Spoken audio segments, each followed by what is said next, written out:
नमस्कार बंधुरा आज के आबारो चले एसेছি রান্নাঘরে। आज के নিয়ে এসেছি একদম সিম্পল ঘরোয়া রোজকার রান্নাই আমি এমনি সিম্পলি দেখাই।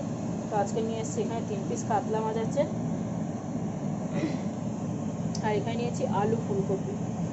স্পেশাল এটাই যে আলু ফুলকপিটা আমার ফেভারিট। তো আলু ফুলকপি দিয়ে আজকে মটরশুঁটি দিয়ে মাছের ঝোল করব খুব সিম্পলভাবে। এখানে নিয়েছি এটা বাটবো আমি মিক্সিতে, কাঁচা লঙ্কা, টমেটো আর পেঁয়াজ। এখানে নিয়েছি এক মুঠো মটরশুঁটি, এটাও ঝোলে যাবে। আর বেশি করে ধনেপাতা দিয়ে এই মাছের ঝোলটা আমি বানাবো। আমার কিন্তু বন্ধুরা মাছের ঝোলে ফুলকপি দিয়ে মাছের ঝোল খেতে দারুণ লাগে। আপনারা কিন্তু এখানে রুই মাছ কিংবা চারাপোনা মাছ দিয়ে আমি আগে দেখিয়েছি, তো আজকে সেই জন্য কাতলা মাছ দিয়েই দেখাচ্ছি। এরকম টাটকা টাটকা সবজি দিয়ে মাছের ঝোল পাতলা করলে খুব ভালো লাগে আর খুব হেলদিও হয়। তো মাছটাকে আমি ভেজে নেব। মাছে নুন হলুদ মাখিয়ে দিয়েছি।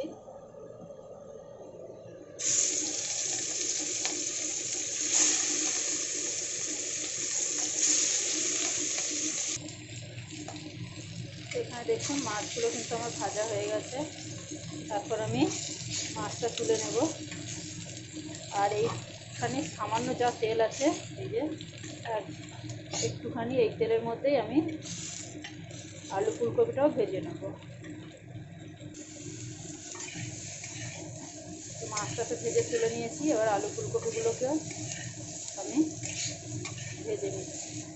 একটু ঢাকা দিয়ে দিয়ে ভেজে নেব, তাহলে রান্না হতে সময় কম লাগবে।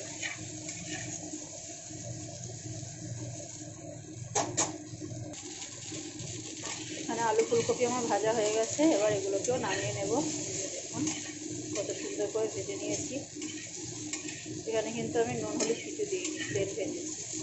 এটাকেও নামিয়ে নেব। নিয়ে কড়াইতে আবার তেল দেব। কড়াইতে আবার তেল দিয়ে দিয়েছি, গ্যাসটা কমানো আছে। এখানে দিয়ে দিচ্ছি একটু কালো জিরে, আর দিয়ে দেবো এবার ঘরোয়া মশলাগুলো, লঙ্কার গুঁড়ো, হলুদ গুঁড়ো, ধনে গুঁড়ো আর জিরে গুঁড়ো।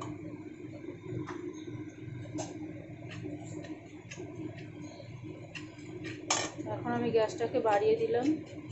এখানে দেখুন মশলাটাকে আমি ভেজে নিয়েছি। এখন দিয়ে দিচ্ছি পেঁয়াজ টমেটো বাটা। এর মধ্যে কিন্তু আমি আদা রসুনও দিয়েছি, ওটা দেখাতে ভুলে গেছি। এবারে আমি মশলাটাকে সুন্দর করে কষিয়ে নেব। তো দেখুন বন্ধুরা, এখানে কিন্তু আমি মশলাটাকে বেশ সুন্দর করে কষিয়ে নিয়েছি। আর কতটুকু হয়ে গেছে দেখুন, মশলার জল বেরিয়ে জল শুকিয়ে দারুণ একটা, হ্যাঁ বলো। এখানে মশলাটা বেশ সুন্দর করে কষানো হয়ে গেছে। আমি গ্যাসটাকে এবারে বাড়িয়ে দিয়েছি দেখুন। এখন এখানে আমি সামান্য একটু জল দিয়ে দিচ্ছি, আর এর মধ্যেই দিয়ে দিচ্ছি এবারে একটু চিনি আর স্বাদ অনুযায়ী নুন। আর এখানে দিয়ে দেবো এবারে মটরশুঁটিটা। তো বলে রাখি বন্ধুরা, এই রেসিপিটা আমার খুব পছন্দের। আর দ্বিতীয়ত হচ্ছে তার কারণ আমার বাবার রেসিপিটা। আমার বাবা এইভাবে ফুলকপি আলু দিয়ে মটরশুঁটি দিয়ে তরকারি করতো, মাছের ঝোল। এটা আমার বাবার থেকেই শেখা। এখন দেখুন মশলাটাকে আমি খুব সুন্দর করে দেখুন কষিয়ে নিয়েছি, কতটা সুন্দর কালার এসছে। আর এখান থেকে কিন্তু একটা সুন্দর মশলার গন্ধ বেরোচ্ছে। এবারে কাঁচা মশলাটা বেরিয়ে দিয়ে এখন আমি আলু ফুলকপিটা দিয়ে দিলাম। দিয়ে এটাকেও খুব সুন্দর করে একটু কষিয়ে নেব। তো দেখুন বন্ধুরা, আমি কত সুন্দর করে ফুলকপিটা আলুটা কষিয়ে নিয়েছি মশলার সাথে, কতটা দেখতে সুন্দর লাগছে। এখন আমি এখানে জল দিয়ে দেবো। নিজেদের পছন্দ মতো ঝোল রাখবেন, তো সেই হিসাবেই জল দেবেন।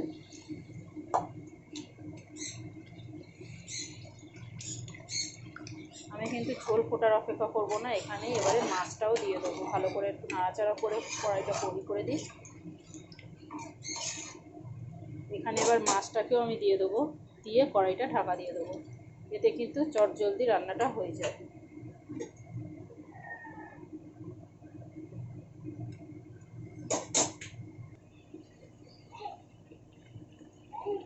এই যে দেখুন বন্ধুরা, আমার মাছের ঝোল কিন্তু কমপ্লিট।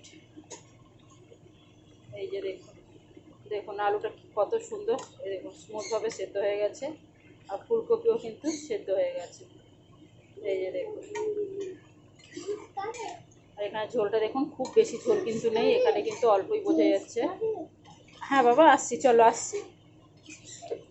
এই যে দেখুন কতটা ঝোল কমে গেছে, আর এরকমই ঝোল রাখবো মিডিয়াম, খুব বেশি ঝোল কিন্তু নেই। এখন আমি এখানে দিয়ে দেবো ধনেপাতা। তো বন্ধুরা, আজকের ভিডিওটা কেমন লাগলো অবশ্যই একটা লাইক কমেন্ট শেয়ার করে আমাকে জানাবেন। ভালো লাগলে আমার চ্যানেলটাকে সাবস্ক্রাইব করবেন। আর আমার ভিডিওগুলো দেখার জন্য বন্ধুরা আপনাদের অনেক অনেক ধন্যবাদ।